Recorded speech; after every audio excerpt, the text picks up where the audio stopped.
Welcome to Make It Make Sense, where we try very hard to make sense of a world that just doesn't. But I'm so excited to talk with you today.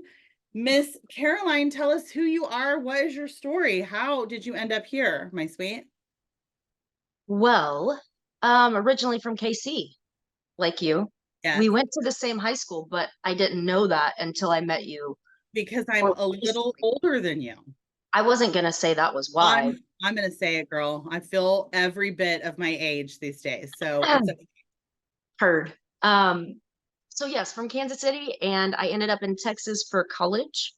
I went down to Trinity and San Antonio, and then law school. I thought I was going back to Kansas City, and turns out, long story short, the people I worked for that I was like, my mentor said you're going to have to be a prosecutor to actually get in the courtroom as much as you want and actually be a criminal defense attorney.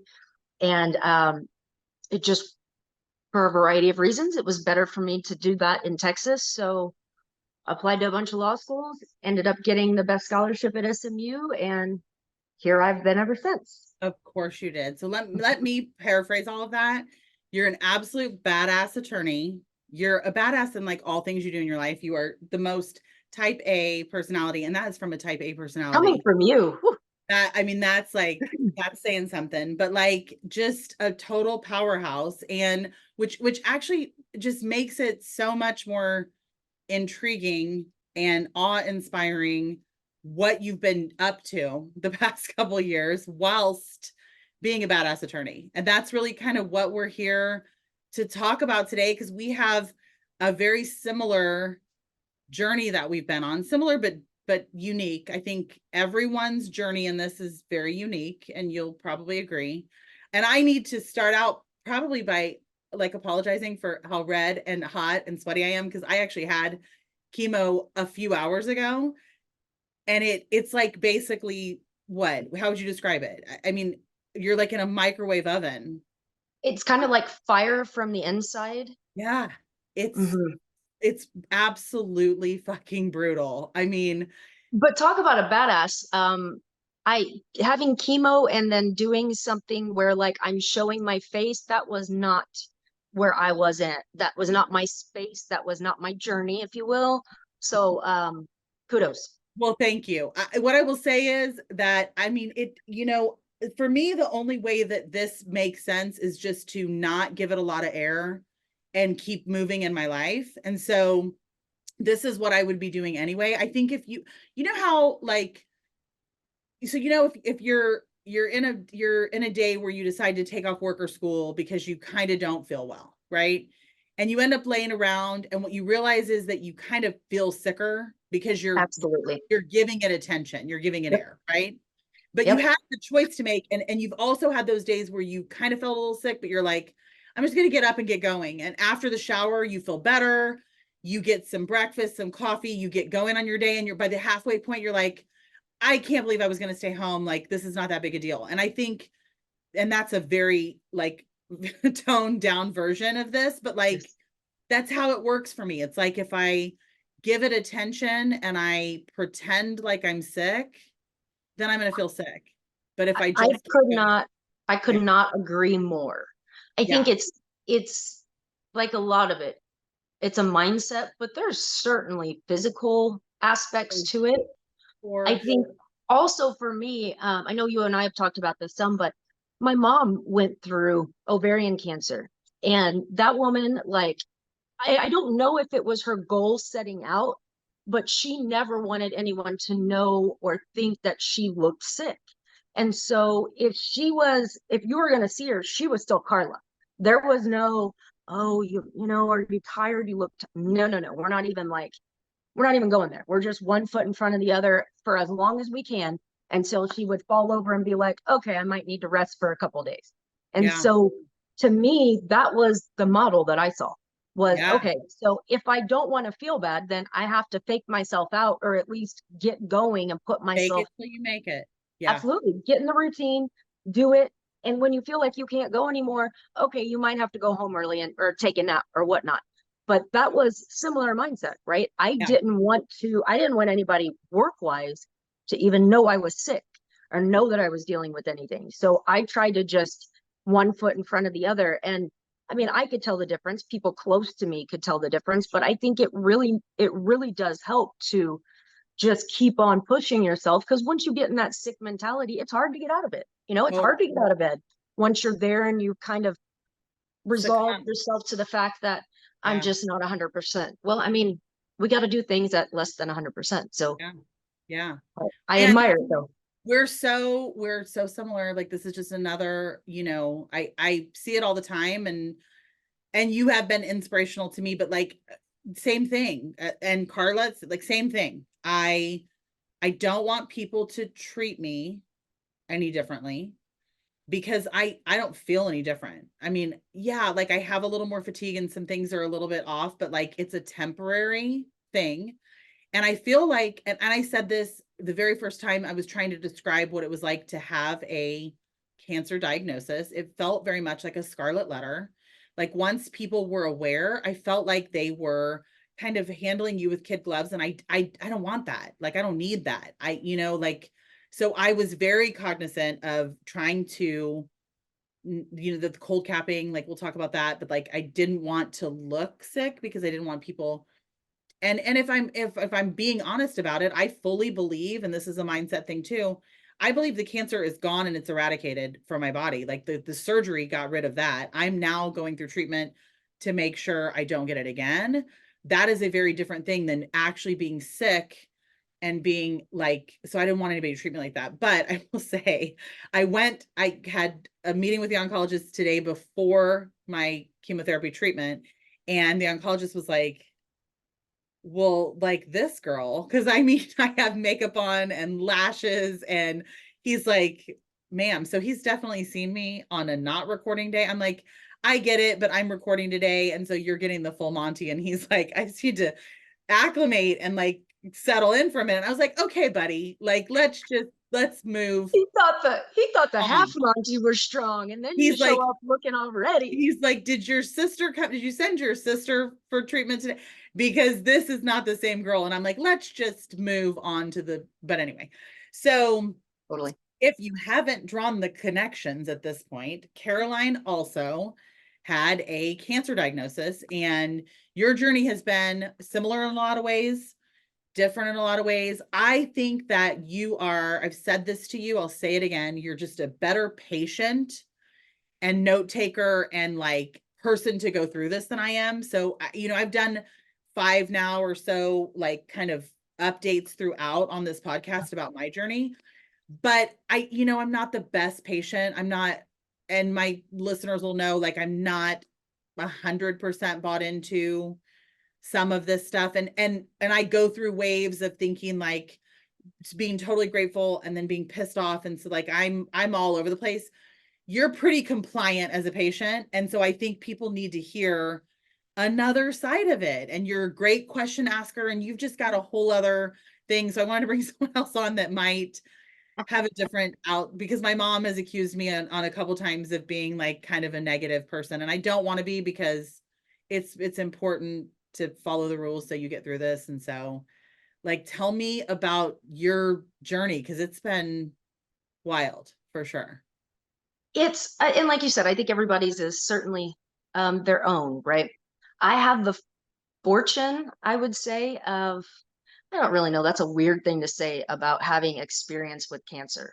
Um, I had the, I don't know, background experience to see, like I said, my mom who was in her 60s, right? So she was diagnosed in '08. If she ever heard me talking about her age publicly, she would be coming for me. So we're not going to do math, but Okay. moral of the story is she was in her 60s and she was diagnosed with ovarian cancer, and she was what they would consider, they don't use it as much anymore, but they considered 3C. So like knocking on the door of stage 4 is what I would call it. And if you Googled, which we all know, I mean, we all can diagnose ourselves with, God only knows at this point, but even back then in '08, like it was, I mean, a while ago at this point, it didn't take long to figure out that she didn't have good odds of more than a couple of years of survival. And so I realized that, but she never wanted to talk about it that way. Sure. She never wanted to talk in those terms. Her oncologist in Kansas City, Dr. Searage, he was at KU Med. And so he was the perfect oncologist for her. And what I mean by that is he would talk to her exactly the way she needed to be spoken to during those times. He would pray with her, or he would, it was a really good environment for her. And her big thing was, I don't want to talk about the negative or the bad or go there. I'm just going to stay in my lane and I'm going to do what I want to do until I can't. I also had the benefit of one of my close friends. Her name's Michelle. She had been diagnosed, I want to say, about a year before I had. And so she had breast cancer as well. And going through that process, it was during COVID for her. So we did a lot of kind of talking, texting during those times. But I also had that benefit of seeing her experience. And this is crazy and a little off topic, but I just glanced up and it reminds me that I literally have a picture on the wall in my kitchen. And there was a time my mom came in town to visit, right? And so there are 7 of us in the photograph, 6 of us girls and my mom. We went to dinner, including my mom. 4 of those 7 women have had cancer. And it seems like it's everywhere. It just, that part of it is very strange. So I think that's taking me to why I always felt like I would have it. I don't really have a good, there was a day or, a feeling. It's not that. In the back of my mind, I just always thought I would have cancer. Not like, come on, give it to me, or poor me. I just had that feeling. And so perhaps the experience, perhaps going through all of it with my mom, like I said, she was in Kansas City, but that's where the notebook started. I know you give me not a hard time, but you like to joke about how I have No, I notes on love it. things. It's like you're doing my homework for me. It's great. Absolutely. Please continue with the notebooking and the I journaling. mean, the notebooking, it really did. My mom, it was through hers, because I hadn't been through cancer before in any capacity. And so the first times we were going to the doctors, I mean, I feel like I could ask some decent questions, but they're talking about things that aren't in my usual realm of language experience. And Sure. so I found myself, man, I need to write a lot of this down. And so that's where it started. And then it went to every chemo. Well, how long did this one take? Well, what were your numbers today? All of those types of things. And so having that experience, I think when it was my turn, I was more prepared for, okay, I think this is possibly what it'll look like. And just my personality is, I think of the worst case scenario. And anything better than that is just, hey, fantastic, right? It's not as bad as I thought in my head. So I think the diagnosis part, the story itself is somewhat interesting because I found it myself. So I was in bed, I rolled over and I went, literally, that feels weird. Like I'm talking 12 o'clock, top of my breast. I was like, that feels like a lump, kind of a bump, weird. So, maybe a few days later, I'm like, it's still there and it kind of hurts a little. But, I mean, bumps, bruises, you get old, it happens. And so after, I don't know, a week or 2, I was like, I think it's also time for my annual soon. Because the year before was COVID year. So we just did a virtual one. I'm like, I should probably make sure I have it scheduled. I'm going to move it up a little. Went to my gynecologist and she's like, okay, I'm going to send you, especially with my mom's history and whatnot. So I'm going to send you in to, do the next steps. Let's get a little biopsy and whatnot. Well, I went from that to going to get the biopsy done. And then I flew out of town. One of my very good friends, her name's Chelsea, her father died from brain cancer. So I was going to the services.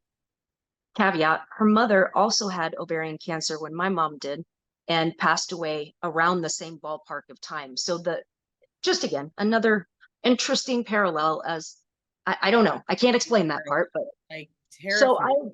flew to New Mexico for her dad's services, and I got a call from my oncologist, like literally as she had picked me up. And so I'm like, well, I don't know when I'm going to get that call again. What am I going to do? Try to catch her, whatever. So I answered, and I was speaking in code and like trying to ask questions without making it obvious, right? We're not here to Sure. talk about anything else. And Sure. so it's interesting because I was asking her, like, so what does that mean? And she was and not in the exact words, but I've made you an appointment with a surgical oncologist. And I was like, that sounds like something. And so anyway, I sent her a message and I was like, I understood our coded conversation to mean this. Here's what's going on. And she confirmed that. And so I went to the surgical oncologist and she's like, yes, here's what we see and whatnot. But I thought it was interesting because just even in that example, it was everywhere. It was like all around me. It's almost like when you, I don't know, hear a word or see a type of car that you're not used to seeing. And it's almost like you see it everywhere for a short period of time. That's how I felt initially. And so I was like, well, I mean, I'm as prepared as anyone else. I don't have children of my own. I do have 6 nephews that I feel responsible for in a lot of ways, but I don't have children of my own. I would rather it be, me, I could take this than, somebody else. So that was my attitude kind of going in, and tried to not let anyone know. I mean, that was my close friends, but I certainly didn't want my work environment to know. Sure. I know you understand what I'm saying because you know me better, but as I'm a criminal defense lawyer, it's an adversarial fighting battle all the time, right? And Be your it with opponent's looking for prosecutors, your weakness. Yeah. absolutely. And be it judges, be it prosecutors, be it other attorneys, clients, like whatever it is, I don't want to show that type of weakness. And so I didn't want it to be known. It took me a minute to go fly back to Kansas City, and old school style, like I was raised, you tell people in person if you can. And so I had made the rounds over Easter and saw my aunts and my cousins and so it was kind of all those things. But the way I told them, even recognizing how much of an impact my mom had on all of these people. She was our matriarch in all of the sentimental, significant ways, if you will. So Yeah. I realized I'm going to these women, her sister, her best friends, my cousins who, looked up to her, my brother, my nephews. And I'm like, okay, I've got to present this as, it's not like, Nana Carla's or, mom's was. It's different. If you're going to get cancer, breast cancer is pretty much the one you want to get, they say. I mean, we all have heard of Susan B. Komen. We know that there's money being raised. There's pink in NFL. So, like, if you get one, seems like the one that you want. It's not like hers was, and we just kind of sidestepped that. How far along is it?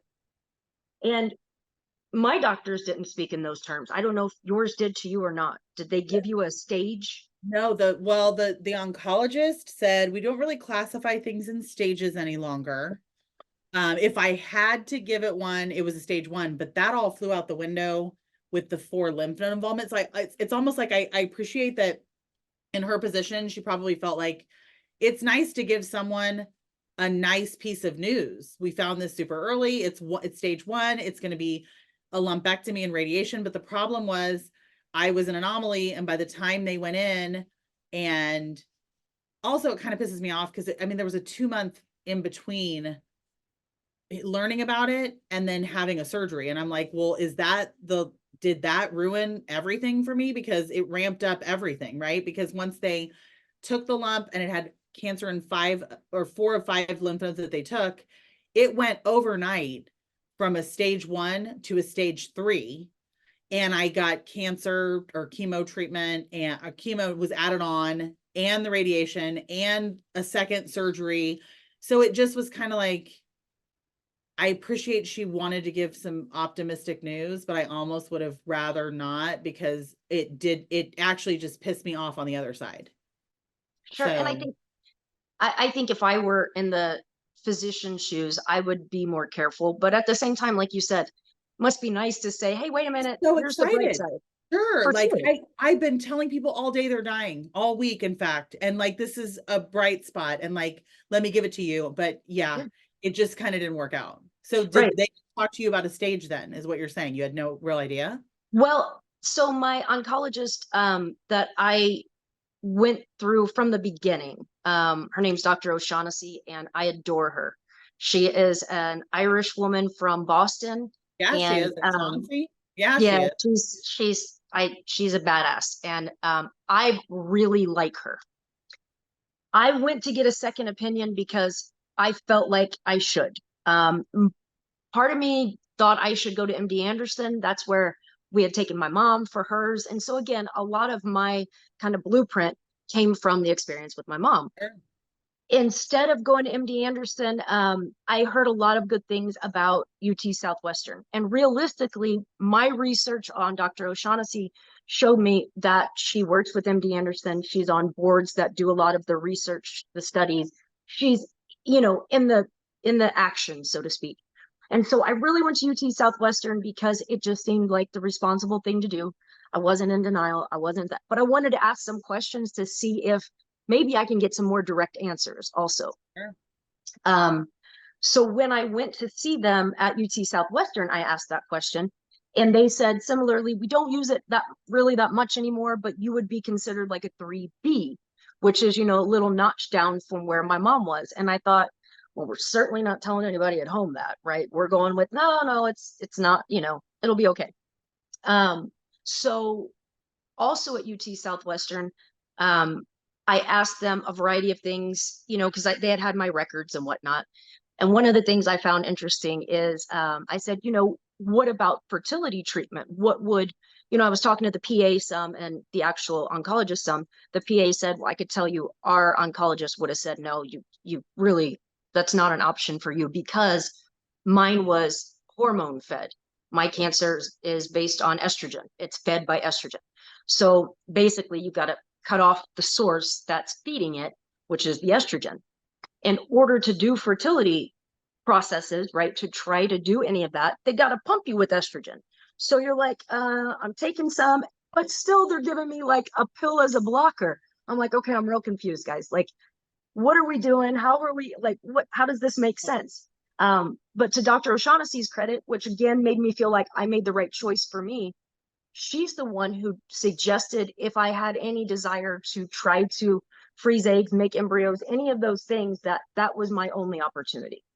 So Caroline, if you have any desire to try to do this, now is your chance. Because once you go through chemo, it won't be an option for you. Once we start treatment, that will not be a possibility. And I thought, first, the confidence in this woman, right? To say, go ahead and do what, you know, put more of the fuel in your body. And I still am not confident in the treatment plan that I do not believe it is putting you in some sort of greater risk. And that is my kind of, I don't know, spirit, attitude of things, right? If you're telling me that, I believed her from the beginning. So I'm glad I got the second opinion. I'm glad I kind of got the, you know, staging, so to speak, from that.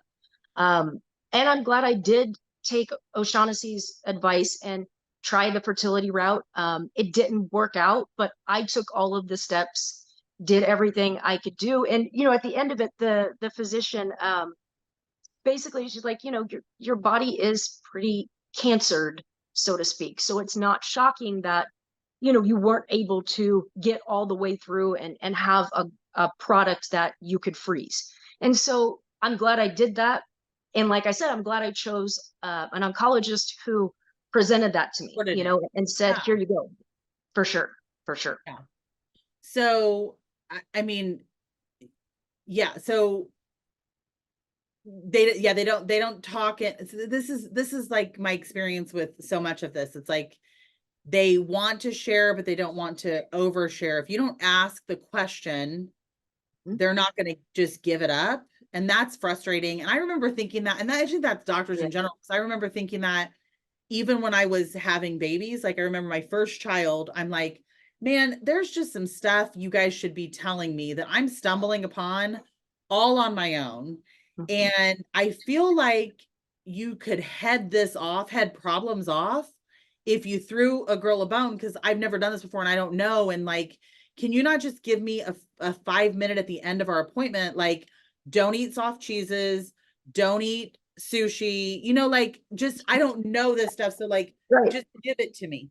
And I feel the same way about oncology, meaning I feel the same way about doctors. I just think if you don't ask the question in a way that, in a way that they're forced to answer. And sometimes I think even when you ask it in a way that where they're forced to answer, they're so non-committal. They just don't want to actually put their thumbprint on any of it because it's such a question mark. most of this, they just don't actually have any idea. And it's not, I'm not faulting them, but it's still like, I'm 26 years after my mom's breast cancer, and they don't really like the treatment has made advances where you don't have to suffer as much. I can see. Hats off. But where in the hell are all of these Susan G. Komen dollars going? Because we're really not that much further ahead in what they know. Because to me, like, the reason I'm having chemotherapy, the reason you had chemotherapy, well, yours was a little different. Yours came in a different order. I had surgery first, chemotherapy second. The reason that's happening is because they have not yet perfected the test to say if there's cancer in the blood. So they're treating in case, right? That to me is like, figure that shit out, guys. Let's put all of our resources there. Let me make an executive decision. Let's only focus on that, because we're good on a trajectory with the rest of the stuff.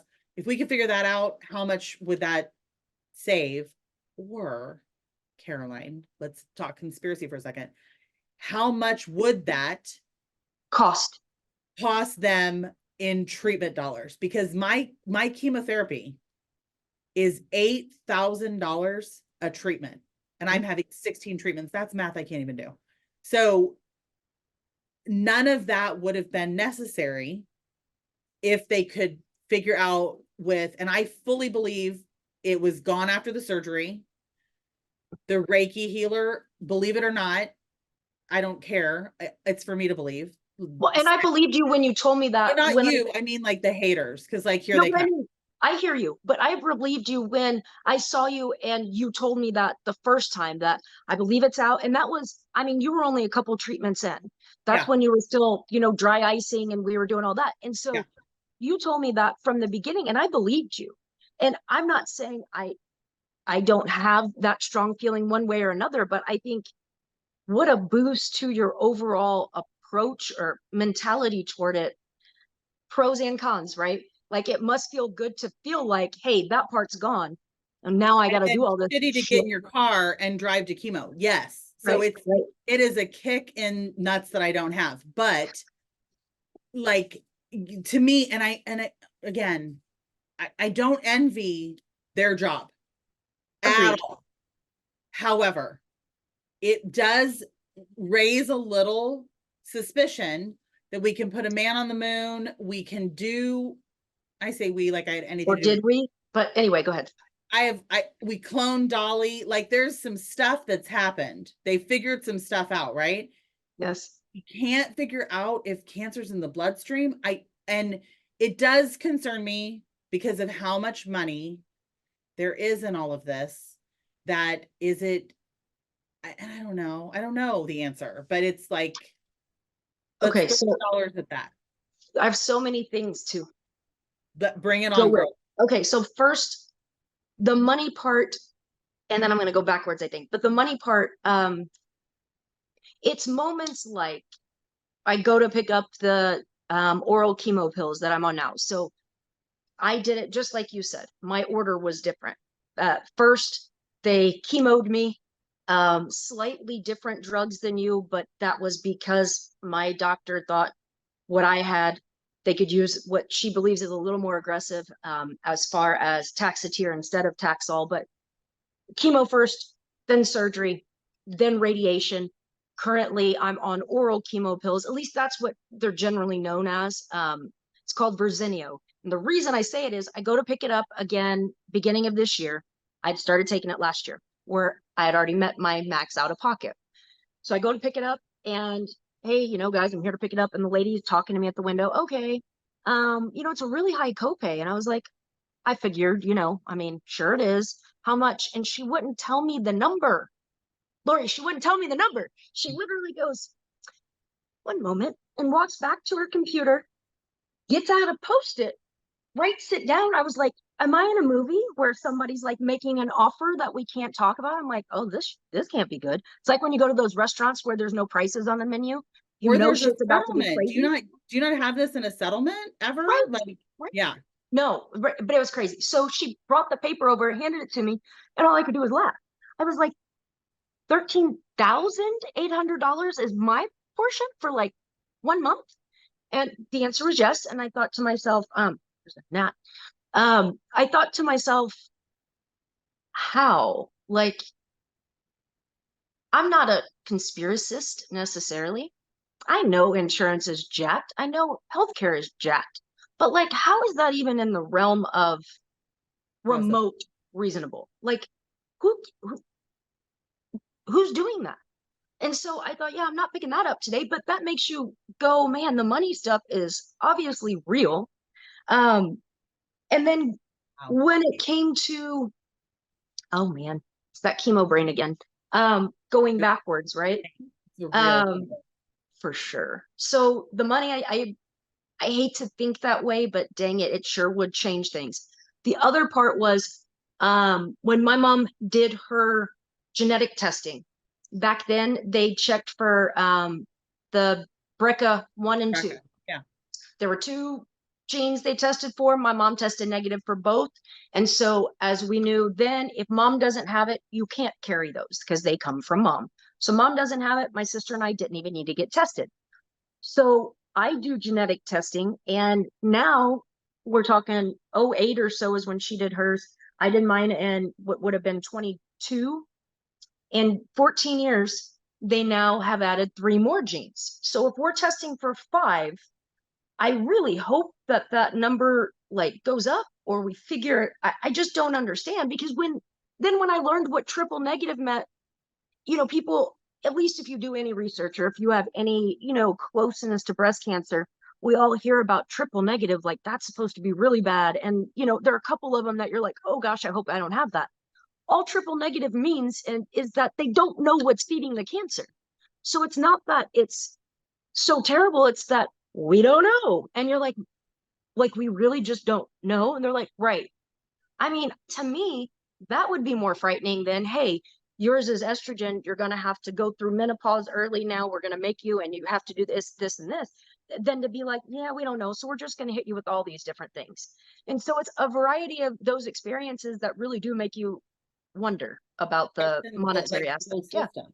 Well, Right. so this brings up another. So you went to UT Southwestern, and I think we all, yeah, your mom was your roadmap. Like I get all of that. My mom was my roadmap. She had all of her treatment in Kansas City. I shared that she also did not have the well, she never tested for BRCA. She never I don't know if they Well, tested she her. was a while ago, so that would make sense. I don't think they tested her. They tested me, and I was negative for, and I said that to her surgical oncologist because like she stayed in a relationship with her. So I kind of ran all of this stuff by her because we really liked her quite a bit. Hmm. And she said basically that she agreed with all of the treatment that they were like, she was on their side. So there wasn't really any differentiating, but Hmm. she did say, well, Lori, you say that it's negative, you're negative for genetic, but like you're just negative for the genetics they're testing for right now. Like they could add on more and you guys could all have it, and they all kind of seem to follow on a track. And so like that's comforting, but not. And when I said that I had like a 2-month break in between meeting with the surgical oncologist and actually going under the knife, part of it was all of this hurry up and wait for a BRCA test, for an MRI. It was scheduling. It was like all of these things that were delaying all of this. And you're like me, where I'm like you, in that when we decide we're going to do something, like let's just get this show on the freaking road. I don't want to sit and wait. And actually, the waiting is the excruciating part for me. Now that I've graduated to weekly chemo for the second part, the Taxol part, it's so much better because I can see progress being made, right? When I was 4 treatments over 2 months, that Yeah. felt awful. And you need it. Trust me, you need it, because the first one was a awfulness, and like I was so much sicker. Like I don't have really, knock on wood, I yet to have any side effects from this one, even though I've had what if That's I'm just crazy to me. That is crazy to me. and again, I am an anomaly. Like Mhm. thank you Jesus, like I'm so grateful. I could have muscle pain, I could have joint like bone pain, I could have sores in my mouth, I could have Wait, I'm sorry. Pick me. None of it. You've not had any of that? None of it. I mean, I think that's fantastic. And Yeah. so perhaps the fact that you chose to, I say chose loosely, but that you chose to, okay, I guess I'll do the chemo since you guys are saying that I really ought to, even though it didn't make logical sense in a lot of ways. Yeah. Perhaps that's your, I don't know. My That's the consolation prize. that's the Yes. consolation, is that it wasn't the most awful you can imagine. Yes. And like I said, I listen to people today because I go and I'm not like, I'm also not the friendliest patient. I just go and like get on my computer or like I'm just there to like get the shit done and get out, right? So they're all making friends and I'm almost like, can you quiet down a little bit? I'm typing a blog over I'm here. one of those people. Can't Yeah. help it. Well, I was like, can y'all, do you see me working? Like I need you. But anyway, so they were all chatty today. There was a super chatty girl there and she was chatting up and it was fine. And I was kind of course, eavesdropping because what am I going to do? They were really loud. And so she's talking about like, yes, I've had this and yes, I've had that. And I'm like, Lori, this is happening right now so that you will live in some gratitude for the fact that you've had none of it. Like the only like real side effects that I've had, knock on wood, and let's keep this going, like whoever's in charge of this, I'd like to keep this going, is that I've had some headaches, which I never had before, and he's completely convinced it's a hydration thing, which I get because like you're not really that like appetized by anything, right? Like nothing sounds great. No. Or if something Well, sounds great, until those steroids hit, then everything sounds well, like you gotta no, have it. don't. The steroids make me eat everything. None of it sounds great, but I am like, I want to eat everything. But I'm not super cognizant of like wanting to drink water all the time. Right. So he's fully convinced that that will like curb the headache. So like, okay, great. Let me do that.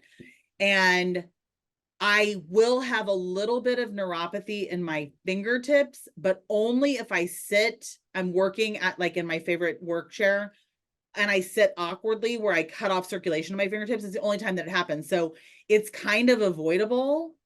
And if I'm just more like aware of it, like I can avoid it. But those are the only symptoms I've had. So like I'm very grateful. But I don't even remember where I was going with this, except to tell you that what I learned is that every oncologist that's worth their salt is following something called the NCCN.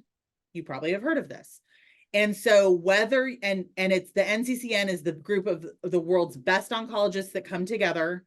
I don't know how many times they meet, what their club looks like or what the cadence is, but they come together and they decide what the best treatment is for every type of cancer. And if your oncologist follows the NCCN, if they are in Timbuktu, Wichita, Kansas, or Dallas, Texas, or Houston, Texas, they're all going to say the same thing because this guide is like the standard protocol for how to treat every cancer. So legitimately they're saying, is it this? Is it this? Is it this? This is what we recommend for treatment. So to me, that was very eye-opening because I'm like, yeah, I could go to MD Anderson because that's what we all think we need to do. The reality is if they're following this, I'm going to get the same answer at MD Anderson as I am here. And McKinney, Texas is a lot more convenient than going with 3 kids to MD Anderson all the time. So For sure. For sure. that I think is really important information for anybody to know that I I agree. I'm sorry. Finish that thought. I was going to say I agree with what you're saying for what you and I were diagnosed with. I think it depends on what you've got, where you're at, what kind of treatment you've already had, and where you sure. are in the process, right? So I hear you on, yeah, there's a protocol. And that's what both told me when I saw O'Shaughnessy and then when I went to Yeah. UT Southwestern, they said, here is the standard of care. The standard treatment plan is, I'm not even going to go there, but the Red Devil and then Taxol, right? That's what you do. You do this and Right. this, that's that. And again, for me, I felt like, well, I've got an oncologist who came in relatively early on and said, you know, I pulled a couple files and there were a couple of people that I found that were similar to what, you know, I remembered them similar to what you've got. I pulled theirs and I gave them Taxotere. And both of those women are 15 years without anything showing up again. And so I, asked some questions. I knew my mom had had both. She had had Taxol and Taxotere. Obviously, ovarian cancer is different from breast cancer, but I mean, it's Track it's though, all right? I think it's the same hormonally track. sort of right. Sure. So, and just like I said about the genetic part, I was like, there's just too many moms and daughters who have had ovarian and breast that we caught all the genes. I agree with you 100%. But when we got to the part where they're like, okay, this is what we do standard versus Taxotere and whatnot. And I'd asked her, what's the difference, right? And she said, well, it could be life or death. I was like, I just meant like in the drug, but okay, Thanks. all right. And she explained that, well, Taxotere is a bit more harsh of a medication. And so they don't give it often anymore, unless it's like your second time through, because the reality is once you've had a combo of chemo drugs and the cancer reappears in some form, they typically are going to mix up that combo into some sort of different, they're going to change a component, if not both, right? Because they got to hit it from a different angle, so to speak. Sure.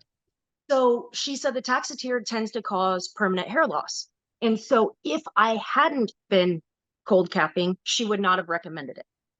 And so I thought, okay, maybe this is part of the reason for my, torture. And Melissa, two of my friends, one of ours in common, Melissa and my friend Rebecca, who's a lawyer, they would go with me. Rebecca went early on, and you can imagine, as careful as doctors are in speaking in specifics and being dodgy and giving you those politically vague sort of responses, you can imagine with two attorneys in the room that you're certainly getting their best version of the dodginess. And I am extremely grateful that I had people go with me, because as well prepared or somewhat experienced as I thought I was, I definitely needed just another set of ears. I just needed another human for at times when I'm like, Sure. that sounds weird. Like for them to go, yeah, that sounds weird. Or wait a minute. Did you say this, that, or the other? And to take notes so I could ask questions. I know that's the dorky part of me, but I needed the freedom to be like, it's funny because Rebecca and I tried a lot of cases together. So when we would pick juries, that's how we always did it. As prosecutors and as defense lawyers, one person gets up and is talking and asking the questions, interacting with the potential jurors, while the other trial partner is taking all the notes. So we just carried that to the doctor's office, right? So that I could be asking, and I know because we've done this enough, Rebecca's not missing anything important, right? Yeah. And I also think it was good for me to have a personality like Melissa's as well, that when I wanted to take the dang cold capping off, she was like, we've been through this how many times? Like, so you're going to quit now because your head's cold? Like, you mean you don't want to give it 2 more hours? What if it's the difference? I'm like, shut up, fine, leave the dang thing on my head, right? So it's kind of like, for me, I am extremely grateful that I had kind of different personalities for different parts and some of the same parts, right? So that's one thing I would certainly advise people to do, is to take somebody with you, no matter how young, smart, sharp, in tune you are. And I believe in taking some notes at least, because if nothing else, I'll go back and look and just, I brought it out because I knew you were going to say something about it before we even started.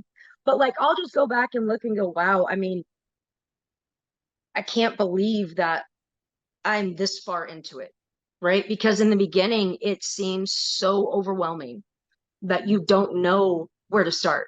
Like we've all felt that in some capacity with whatever it is, a project, be it work, be it whatever, something overwhelming, you don't know where to start. So to look back and realize, hey, I mean, I've gotten here. Some days, as cheesy as it sounds, you just need a little reminder of, okay, like we are making progress, especially for you, like you are over the halfway point, right? And yeah, I mean, you're gonna, whether it be the steroids, like you and I have talked about this, I gained 25 pounds during chemo. I was like, wait a second.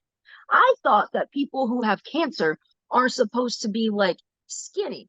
And like, yeah, we all know you lose hair. And then when you look at yourself in the mirror, and yeah, you don't have your eyelashes or your eyebrows, and your hair is all kinds of crazy, but then your Sure. face is this big. You're like, I mean, what's like, Throw me when? a Where's the bone. break? Throw me a freaking bone. I thought I I was gonna mean, have a diet and this is going to wrap up and I was going to have a jump start to hot girl summer, and it's just not. I have a jump start to eat everything in my path. The steroids are, and I talk 100 miles a minute and like look at my face like this is the Same. outcome of all of that. But they help so much though. And Um, they really do. And my mom hated them too. I always joked at myself because I'm like, gosh, do I need to take the steroids? And the way my doctor did it is I started them the day before chemo. And Same. like I took, the old foil pack that like has whatever, 5, 4, 3, 2, 1. Yeah. That's Yeah. how I did it so that it kind of kept me going. And also, you understand this, but I was going to work, right? So I had people that would help, right? So I wasn't going to court every day, like 4 days a week is what I usually would be in the courtroom. Um, I wasn't doing it that much, but I was still going because, like I said, I didn't want my business community to know. And so I was going as much as possible. And it took some colleagues to go, hey, Caroline, like you're making this a little harder than you need it to be. At least the judges need to know like you're dealing with something. You're not like, you know, your usual self for no reason or unlike your usual self. And so all of that said, the steroids got me through. I sat through, I mean, I not just sat through, but I was second chair in a couple of murder trials while I was going through chemo. And to me, like you said, when you put on, at least this is how I see it. I'm an athlete at heart, right? So when you've done all the preparation, you put on your gear, your uniform, you get all of your tools together and you go into battle, you forget as much as you could forget. I'd have my little fan next to me blowing my hair like I'm in a Beyonce video, but you forget as much as possible Yeah. that you aren't you. And so I would try to, you force yourself to be as much of you as you can be. And ideally, I probably force myself through some of the harder times than, I would have if I were in bed, right? Or I remembered, hey, you got a reason, like get in bed earlier because you got stuff to do tomorrow, whatever it might be. So I think that was certainly helpful for me. I don't know. I will say that Superhuman on these steroids because like I talk 7 million miles a minute, yes, and like yes. man, it's a And lot. and realistically, I think that's what caused the weight gain because you're eating and it's doing all that. It's not just fluid. And it took a long time for me to lose the weight, which makes it worse. Like we said, I mean, not just as women, but especially as women. And you're not trying to let the world know. It's like, well, yeah, I know I look terrible, but what am I, what am And I as a supposed to woman do? in your 40s and it's harder to take it off, and it's just like all of it, it's just like Yeah. another reason I didn't want to be in this club. I say that to you all the time, like I didn't want to be in their club. Didn't sign up for this. The hazing is brutal, and I'm not, you're not all that great to me as a new, like the newest pledge. I don't, this is not good. So yeah, I mean it's just another one of those things. But I mean, the grateful side, because my mom will watch this, the grateful part of me is like, hey, we get to be alive. So like it's not lost on me. It's just it's tough, and it helps so much to have other people. Your notes have been extremely beneficial to me. It helped in a lot, like for me it helped a lot in my decision if I was going to continue to cold cap, because I really struggled with that, and that I stopped. I stopped at a really good time for me to stop because I'd already shipped everything back, and then unfortunately I lost my uncle, and I planned with his bride, but she was very much not capable of any sort of decision making, as no one is in that process. I Can planned imagine. every part of that thing from start to finish. I wouldn't have been able to do that if I was cold capping, because the day we went to like get the plot, I would have been cold capping for an entire day. I would have felt like death. So a lot of things, like there were a lot of good things, but you had said, and you'd shared in your experience that you probably kept 30% is what you estimated of your hair, right? I would say, I mean, 30 to 40 maybe, but I think yes is the answer. And for Yeah. me, like what I go ahead. No, and you had only how many treatments? Not only how many No, but treatments? yes, they were all crammed into 8. 8. And so I had 16. And so like that was a factor for me. I'm like, if I'm gonna save only 30%. If I'm gonna save 30% at 8 treatments, what am I gonna have at 16? And like, am I gonna be pissed at the end of this and bald anyway? What am I doing it for? So I digress. You go. No, but it's for anyone watching this who maybe is going through that or trying to make that decision. I remember, again, from my mom's experience, it was really few and far between. It was hard to even find it then. And I know now, like, don't do it unless you absolutely feel like you have to. That would be my advice. It is brutal. It is not just But it uncomfortable. works. But it does work. That should be said for anybody who's on the fence. It does work. But does it just just, I couldn't just walk around like this isn't my hair. So the no. reason that it worked for me is it kept enough hair for me to be able to have what is called a topper, instead of a full wig, And because I was functional not. control. Yeah. Yes, but I also wasn't going to go to the courthouse not looking like me as much as I could control, right? Well, but Um, I showed you how much hair I have, yeah, and you were surprised, even yes, when I took my hat off and you saw my hair. You're like, you have a lot of hair actually. And I'm like, yeah, but I have a lot of not hair too. So like, let me show you that. So I think it worked. And remember, I stopped cold capping after number 4. Today I just did number 10. So that's that's good. that's 6 weeks of not cold capping. And I still have a lot of hair where you were surprised that I have hair at this point, right? So Yes, it does work. So I just put this out there for anybody who's watching, who's considering. You got to make the decision that's right for you, but understand and do your research, because for me, I had actual trauma response to what I went through there, and that's why I stopped. Like I would, if I would, my brain started to associate cold with feeling nauseous. And so if I dealt with anything extreme, if I carried a bag of ice, if I was unpacking my dog's cold food, I would have a trauma response of actually feeling sick in that moment. My body would become nauseous because I was touching something cold, and it all was one big loop to me. So like, it's brutal, but it works, and you got to decide what's right for you, right? of course you decide what's right for you. I'm with you on all that. When we say it works, though, I don't want people to have the impression that none of your hair is falling out. No, you lose a shit ton of it. It's You lose upsetting. literally, it's the same type of thing. And as much as you know it's going to happen, even with the cold capping, right? I knew I was still going to lose a lot of hair. It does not make it feel any. It doesn't. As much as you know logically it's going to happen, when you look in, it's just still going to be overwhelming.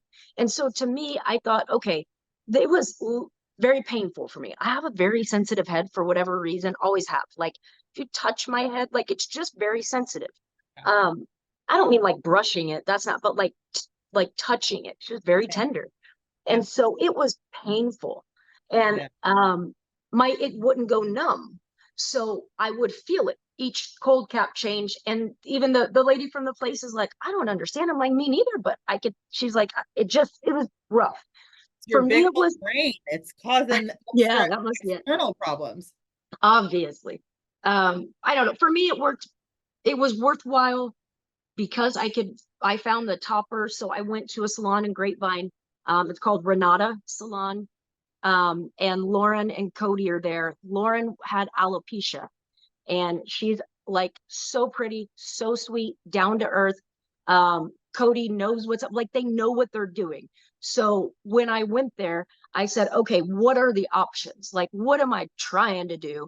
And fortunately, they're like, well, here's what a wig feels like. And I was like, oh my gosh, like this is before anything. And I'm like, I am sweating already versus a Girl. topper, which I think they used to call a fall back in, my mom's time anyway, but it's like clips. It like virtually is one of my friends says, basically it's a toupee, but long hair. And I'm like, I mean, Yeah, sorta, that is but it's not like sexy. clips into the hair that you have in a way that makes it more comfortable, less noticeable kind of thing. And so the fact that I got to do that without having to wear a full wig and keep enough that I could put a hat on with a little bitty bun or something. I'm glad I got to do that for me. I Sure. don't think that's right for the majority of people, because when you talk about risk reward, like if I weren't in a job where I had to go and to me appearance mattered because I didn't want people to know, I don't know that I would do it the same. So that's my takeaway from that part for what it's worth, especially with all the other pain and discomfort. I had a lot of bone pain and joint pain. And so it was difficult. Like walking was it was really painful. And I wear heels. And so it was, just kind of adding another layer. I thought, man, a wig would be even more, right? With these Sure. coloring on my eyebrows, the whole thing. So, I mean, I hear you and I agree with the fact that you got to figure out what's right for you. But make no mistake, it is very challenging. And I will say this, I consider myself pretty capable, pretty self sufficient. I could not have done it by myself. I had to have a friend with me. Yeah. Between it being complicated, you got to rotate the caps. My case was every 20 minutes after the first one, et cetera, et cetera. You got to put it on a certain way. I was exhausted by the time I'm done with, especially different types of chemo. I needed help. So you also have to have someone with you who is like going to stay with you. And it was not just during chemo, it was for another 5 hours with one of the drugs, and the other one was, I believe, 3 hours after I got home. And so it's a commitment. Like you said, you wouldn't have been able to do some of the things because you would have, needed to be continuing your cold capping. So it's a big commitment. And I think it's got to be really, really important to you to keep some amount of hair for it to probably feel worthwhile. And I think once you commit to something, you'll feel good about it either way. Because for me, my story's so different, right? Like once I committed that I was going to do it, I was all in, and I was all in for those 4 treatments. And I didn't ever quit, even though legitimately every time I finished, I cried. Like I literally cried because I'm like, I don't know that I can do this weekly for 12 weeks. Like it hurts. I'm tired. It's making this even so much worse, and I'm having trauma response. And uncomfortable, right? So I remember my mom during chemo would, they'd give her Benadryl in the beginning, or they give you some sort of, be it Ativan or something that's like a relaxing type of medication. Just kind of depends on you, your doctor, and whatnot. And then she would sleep through that sucker. I mean, she would be asleep, comfortable, relaxed in the chair, blankets, the whole thing. No, because every 20 minutes they're changing that sucker and there's no like relaxing through it. And Yeah, so I think that's part of it also. I think it depends on if you have the help and all of those things. So it is a lot. Though I will say a lot people are using what's called the Paxman more. I know this, I had to get an infusion of some sort a month or so ago. And I asked one of the chemo nurses because they have more of them in the chemo room. And she said, yeah, people are using them more. And what they do is they have like I don't know, a provider, so to speak, that helps people with it. And so instead of like we did, carting all of your gear with the dry ice and all the caps and your big cooler and, all of your stuff, they have somebody there that helps with it and it's already there, meaning the contraption that they use. I don't know anyone who's used that, but I would think cutting out on the prep and the unloading, loading, that in and of itself may make it better. So also it depends on the drug.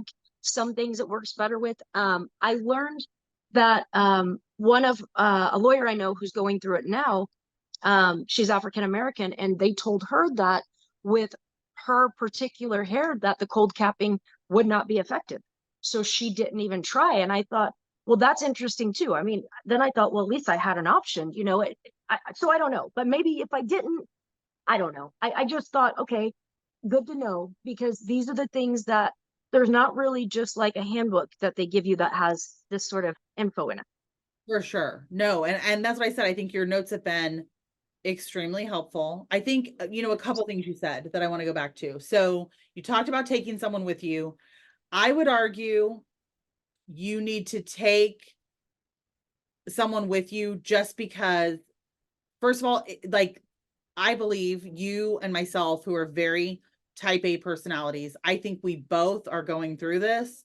So we're kind of forced into an uncomfortable space where we have to ask for some help because we're not great at it. We're not great at accepting assistance, right?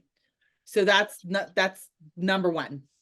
Number two, I think you have to take someone with you because a lot of us live in fear of asking questions of doctors, and we just kind of defer to them. And this is your time. This is the most important time to ask those questions. And if you can't, because of your grief and what you're dealing with in the moment, if you can't ask those questions, you need someone there who's a strong enough personality that will. So I think that is a really important part of the process. And it's okay to not be able to do it for yourself in that moment because you're dealing with a lot of shit. And so you just got to take the person that can do that for you. Right. So Yes. these are really important lessons you are forced to learn. And for you and I, we've been forced to learn it. Now I'm in a little bit different like situation because now that I'm not cold capping, I can't take anyone with me. So it's just me. They won't let anyone in the infusion room. It's something that started during COVID. So I can't have the extra body there. I'm okay with it because as much as I would like to spend time with friends or whatever, I'm there to get shit done and I work and then I get out of there. Right. And they give me Benadryl and they try to put me to sleep and all that stuff. And I fight through it. And I'm like, I got places to go and people to see and things to do. I got to get out of here. So, Yes.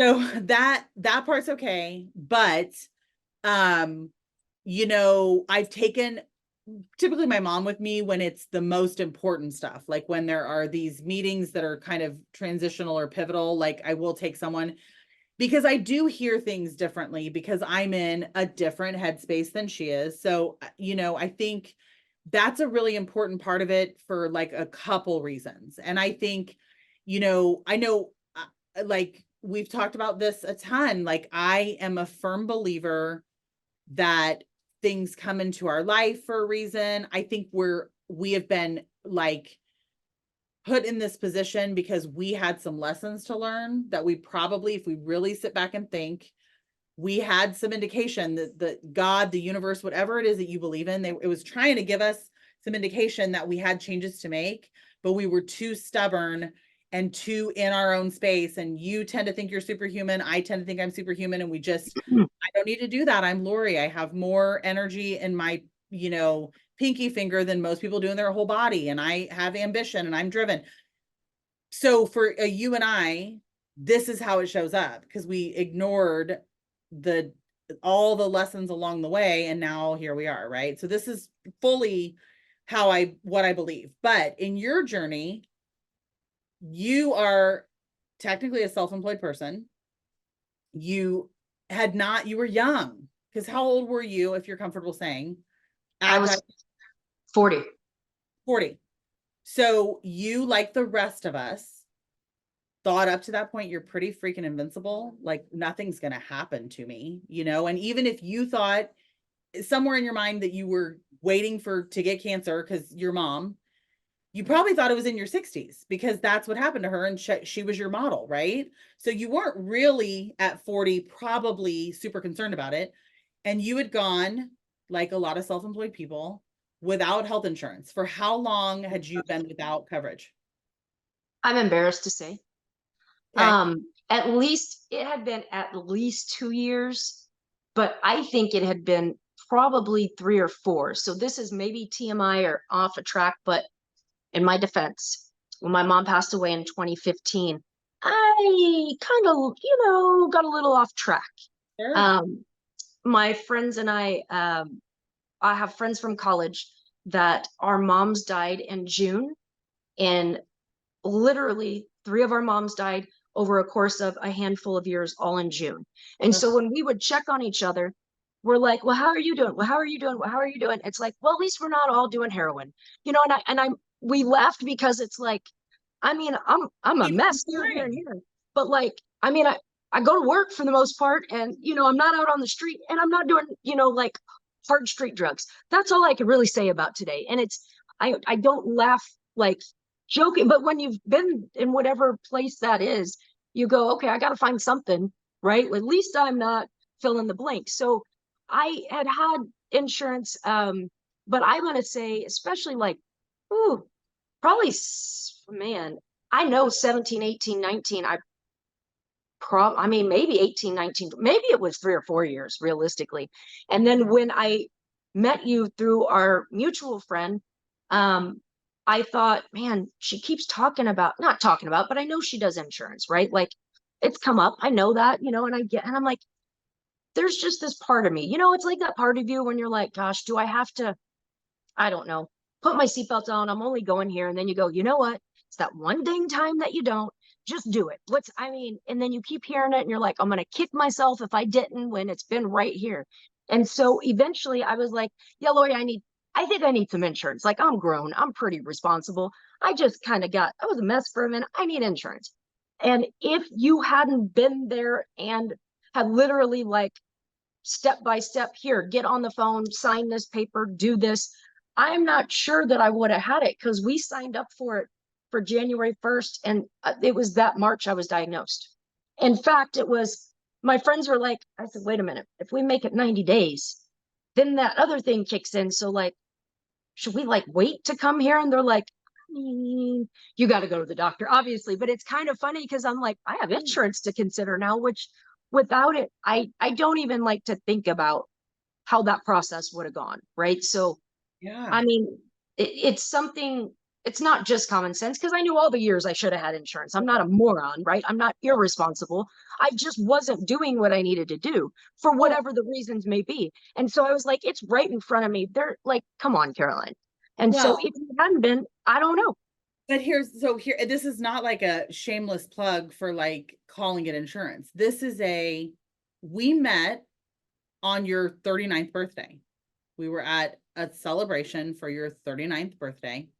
And so it wasn't that many months later that you dealt with it. And I fully 100% with every part of my being believe that all happened to so you could be here because like I see the other side of it, right? And first of all, you should not be embarrassed by 3 or 4 years because that is not uncommon. Like healthcare is confusing, it's broken.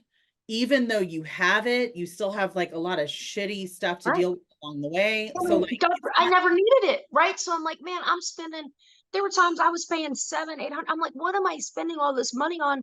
Well, it doesn't make sense, especially if times were tight or there was a year that was iffy. But anyway, for sure. And like and this will probably make you feel better because you shouldn't be shamed about it. Like you're not like I talk to people on a regular basis that they're like, I'm getting insurance. I've been self-employed. It was cheaper to self-insure and we've been doing it for 13 years now. So it's like it is a very common thing in our country.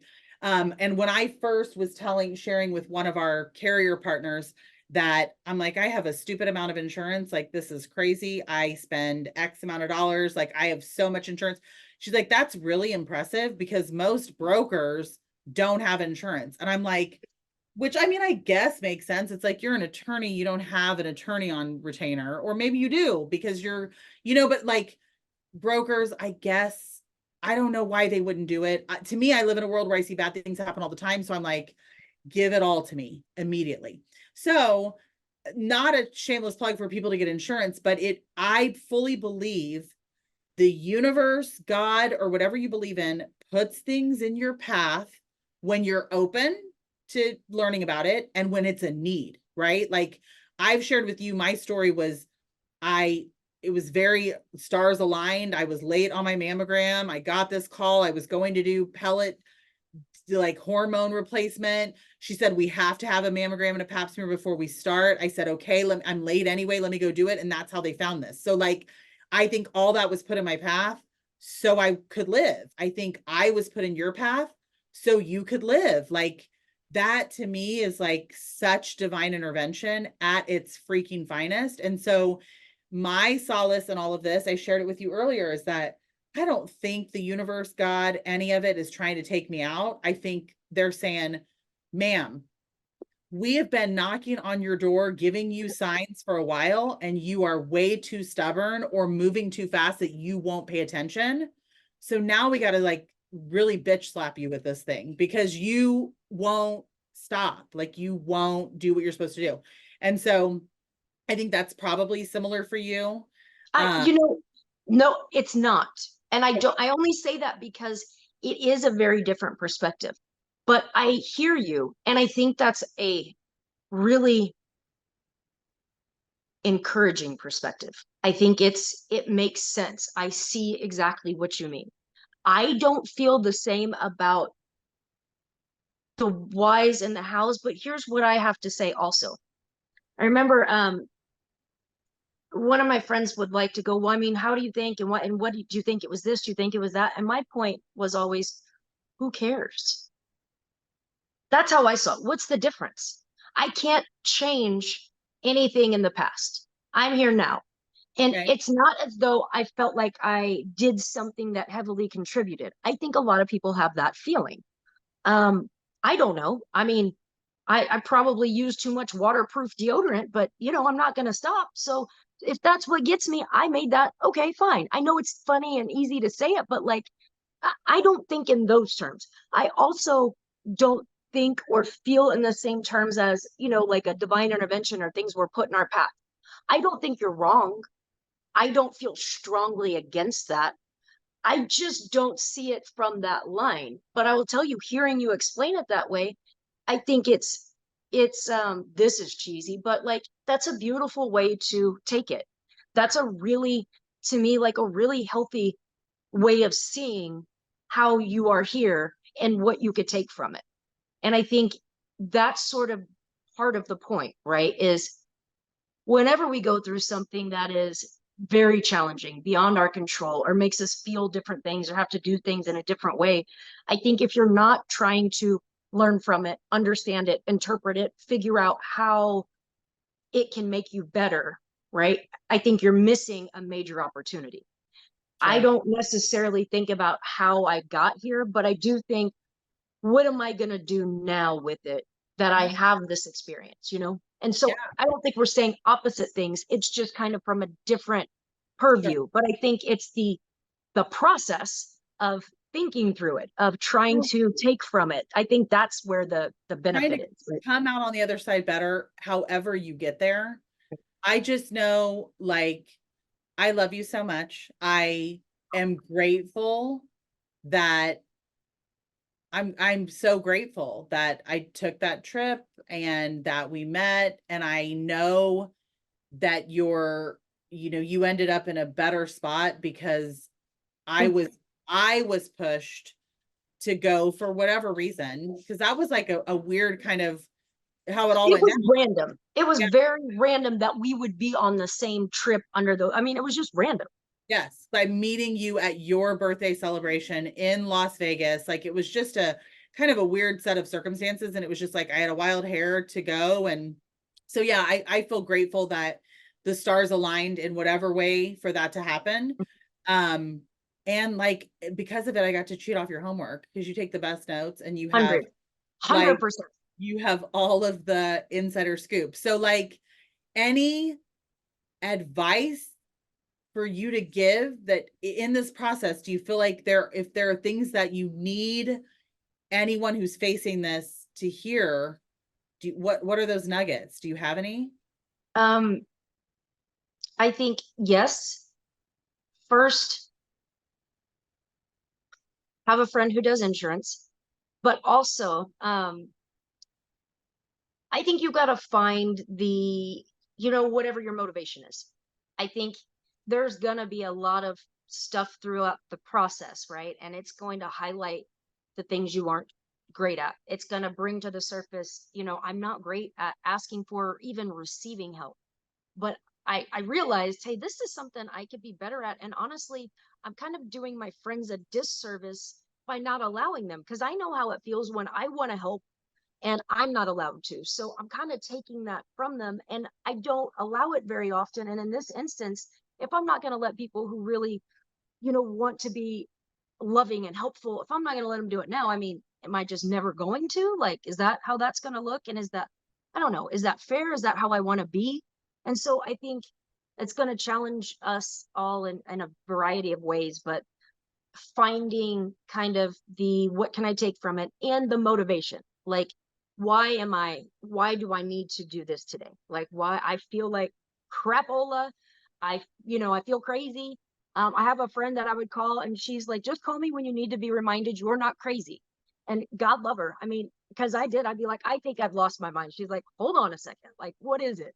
And whatever those things are, your motivation too, right? Which I took from my mom. I knew she wanted to be around not just for us, but for her grandkids, right? And Yeah. so I kind of stole that from her to some degree. I've got these nephews that were her grandkids, and there's 6 of these boys, and they all need as much as they can have, right? Because they're missing their Nana Carla. And so I'm not the same, but I also can't be like, well, see you later, guys, because it's too hard. So whatever it is that motivates for whatever day, I think that when you find that and you draw on that, when you learn from it, like you said, like it's making you, I don't know, it's giving you a little more purpose, right? So and another friend told me anything that's overwhelming, you just gotta, like, if you're trying to eat an elephant, you got to take the first bite. So you just got to start somewhere. And I thought, well, that seems like a really macro thing for what I'm feeling today. But then as I find myself going back through the notes or whatever, I'm like, I mean, it's kind of true.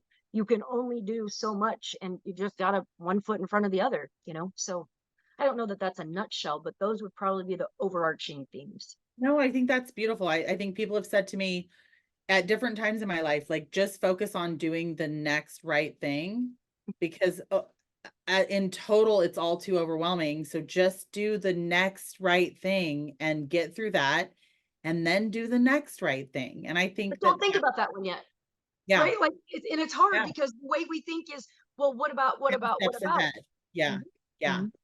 Well, I think that I mean Caroline 2.0 is great. Caroline 1.0 was great too, but like, it's a wiser version. I think I applaud you for leaning into things that are really like uncomfortable lessons, and it's harder to learn uncomfortable lessons at the age that you're at a middle age. Like that's tough. So, but you did it and you hit it head on like you do everything in your life, but this was your life was threatened and you did it and you like have come through it beautifully and you've been inspirational. So like I'm super grateful to you. I certainly appreciate that. That's very kind. I think for what it's worth, I didn't want to in the beginning. So that might be the other nugget that I would leave is I thought, for what? Right? Like this seems so overwhelming. I don't necessarily have to do X, Y, or Z. Kind of like we talked about before, to get a doctor to answer me when I directly said, okay, if I do all these things you're telling me I have to do, if I lose my hair, go through chemo, feel terrible, X, Y, Z, you cut all of these things out of my body, whatever. Does that mean I'm going to be healthy for how much time? Does it mean I'm going to live for an extra 6 months? Like, I need to know so that I can do my own evaluation of it. And Also I remember telling forward. one of my friends that, and he had a minor meltdown when I was first going through it. And I had that perspective of, I want to make sure it's worth it. Right. Um, I had a friend, one of my very close friends. He's like a brother to me. And when we went out and I told him about it, like I said, I'm not sure, right? I haven't made a final decision of do I want to go through all this because nobody will answer me, what's it gonna gain? Like, are we sure it's gonna be worthwhile? Is it gonna work or whatnot? And he kept a straight face. And later, he and his wife said, man, he went to the bathroom and had to like gather himself because he heard that as I was just seeing the negative part, right? And I kind of was. That's how I operate. And so I think I got out of that mindset. I kind of sort of got an answer and I thought, well, that's not who I am, right? So I think, I mean, we all have our moments. We all have moments when we don't want to do it, when we want to quit, when we want, like it's not amazing all the time, but I certainly think the benefit of having gone through that is that I can help, right? Maybe I can give, say, answer some sort of question for somebody else like you or like anyone who's going through it, that like just to know, hey, it's so simple, but like it really does get better. You're kind of in the thick of it, but just, try this, whatever, just to be able to, I don't know, it just makes it feel more worthwhile or like, yeah, this is why or what I'm taking from it. I don't know. But then again, I still think about those, maybe there were signs, maybe I shouldn't have X, Y, or Z. I try to avoid that and just focus on here's what I could do. Yeah, I know. I think it is legitimately everyone's journey is different. It's unique to them, and you have to do whatever keeps you here, whatever that looks like. You gotta, and my goal is to not repeat it. So I'm very focused on what am I supposed to be learning in this moment? Because I'm not doing this again. I don't like this club. And so, I think you said to me early on, you said we're best friends. And I was like, too soon, Caroline. It's way too soon. Too soon. Um, but no, I think it's a beautiful perspective. I think it's exactly why I wanted to talk to you about it, because it's a different perspective, because people have only gotten to hear what I think. And I tend to be a glasses half empty, kind of non-compliant, sort of like pain in the ass person. My oncologist would tell you.